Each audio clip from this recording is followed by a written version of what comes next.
Hi everyone, my name is Gary Chew. I'm a researcher based here at Sheffield Park University. I'm actually based at the other campus, which is on Collegiate Reservoir across town. I'm an exercise scientist, so I do research about how exercise helps change the body in a favourable way, and I work with people with different long-term health problems, particularly problems of the cardiovascular system, so affecting the heart and blood vessels. I'm going to talk briefly about one of my ongoing projects, which we call CEDRIC, which stands for Structured Education for Rehabilitation in Intermittent Claudication, a bit of a mouthful. It's not just Alan working on this project, it's in collaboration with the local hospitals and also some researchers from the University of Stirling in Scotland. This study is funded by the Bupa Foundation, and we've received about £25,000 to kind of deliver this study in Sheffield. The condition that people that I'm working with have, the condition is called peripheral arterial disease. It's a condition where the blood vessels supplying the leg become harder and narrower, and some of the things which cause this to happen are things like long-term smoking, having a poor diet, not being active, having high blood pressure and things like that, and all those risk factors kind of come together to narrow the blood vessels. And when these people walk, because they've got narrow blood vessels, they can't get enough blood and oxygen to the muscles, the calf muscles which are working, and because of that they get a really strong pain in the calves. So when I meet some of these patients at the reception in Collegiate Hall, and we go to my lab, which is at the other side of the building's about 50 metres long. Some of them have to stop maybe a couple of times on the way to that room because they've got really strong calf pain. And you can imagine that has a really strong impact on their quality of life. So a lot of these patients don't leave the house because they're going to get pain just by doing just a little bit of walking.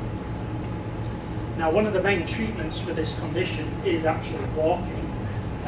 But the challenge we have is actually motivating people to do that, because we're asking them to do something which is really painful.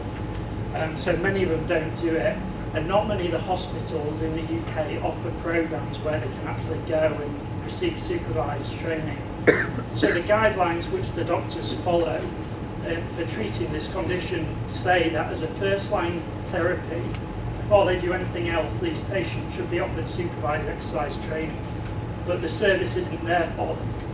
So we're trying to develop something which gives patients the skills and the understanding and the knowledge to be able to manage themselves. So we're coming up with a group-based education workshop. Is where groups of patients can come together, and it's delivered by myself and a vascular nurse specialist from the Northern General Hospital. And the patients share their story, how they found out about their condition, what they think caused it, what they think it means to them in the long term, their understanding of treatments, and any key question that they have. And then we do a session where we try and inform them about what their condition is, because many of them don't really understand it very well. They don't know why they're getting pain. They don't know why their blood vessels are hardened. And that information is delivered in a way where we don't just stand here and lecture them. We involve them, we use like models, so that middle picture, that's an image of a model we use in the workshop to kind of demonstrate what a narrow blood vessel looks like.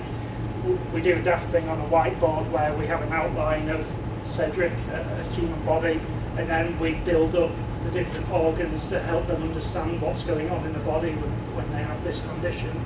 And we do things like with risk factor cards, so a risk factor card game where they have to identify what the card means and whether it's a risk factor for them developing complications of the condition.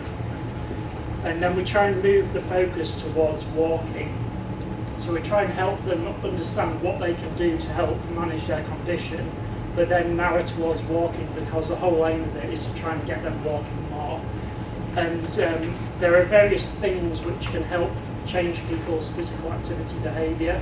We all know it's good for yourselves, but not many people actually do it on a regular basis to kind of benefit themselves.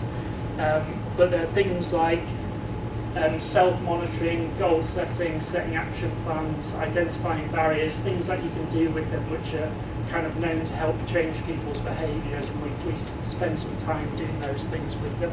And they go away with goals, they go away with a pedometer, and they have telephone follow-up support to kind of see how they're going. And we're in the process of trialling this.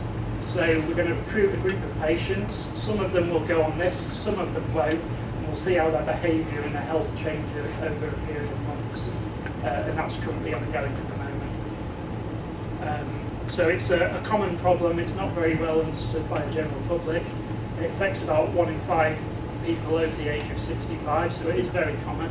It has a big impact on their quality of life, and we hope that we can improve their quality of life through promoting walking.